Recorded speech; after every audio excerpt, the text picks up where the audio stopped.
So today we're going to be talking about bioelectronics and biosignals. The human body sends millions of internal electronic signals throughout the day, and these electronic signals provide the means of transporting information around the body. These signals are the sole driving force of the communication and operation of the human body. So the brain receives the electronic signals and processes them, and it sends signals back out. This process works by an electrical charge jumping from one cell to the next until it reaches the destination, whether that be from a organ to the brain or vice versa. Electronic signals in the human body are known as sodium-potassium gates, which is shown in the image on the right. The way this works is that when our cells are in a neutral condition, they have more potassium ions inside than sodium ions.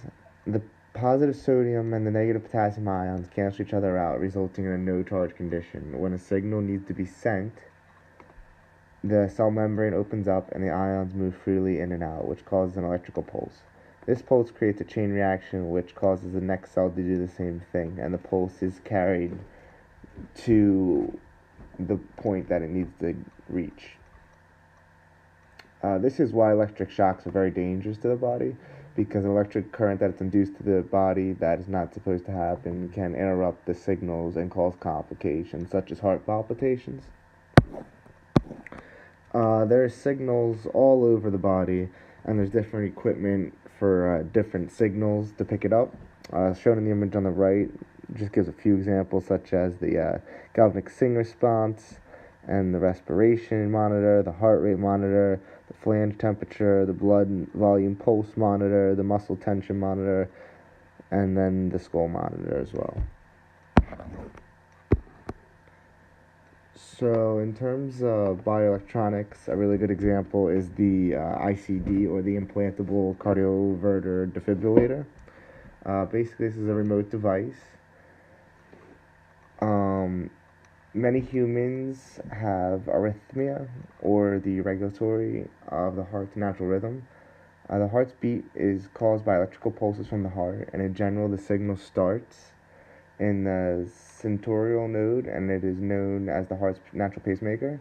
When an electrical impulse is released from that node, it causes the upper chambers of the heart, the aorta, to contract, and the atria. The signal then passes through the atrioventricular node. That node traps the signal and sends it through the muscle fibers to the lower chambers, the ventricles, causing them to contract. The ICDs are devices that are implanted into the body, normally around the collarbone area, which is shown in the image on the right there. And there's a wire that leads to a sensor on the outside of the heart. And the device monitors the heart rate, its rhythm, and when it detects a problem, it can send pulses, controlled bursts called overdrive pacing, and then if that doesn't work, the ICD shocks the heart in order to restore normal rhythm. And then also the newer ones also work like a pacemaker, so if the heart rate seems to slow down, it'll also correct that. So in the end, basically, the study of the human's biosignals is very important, as it allows doctors to study how different systems can communicate with one another. And these studies allow for the implementation of new bioelectronic devices and monitoring systems to improve the overall health of humans.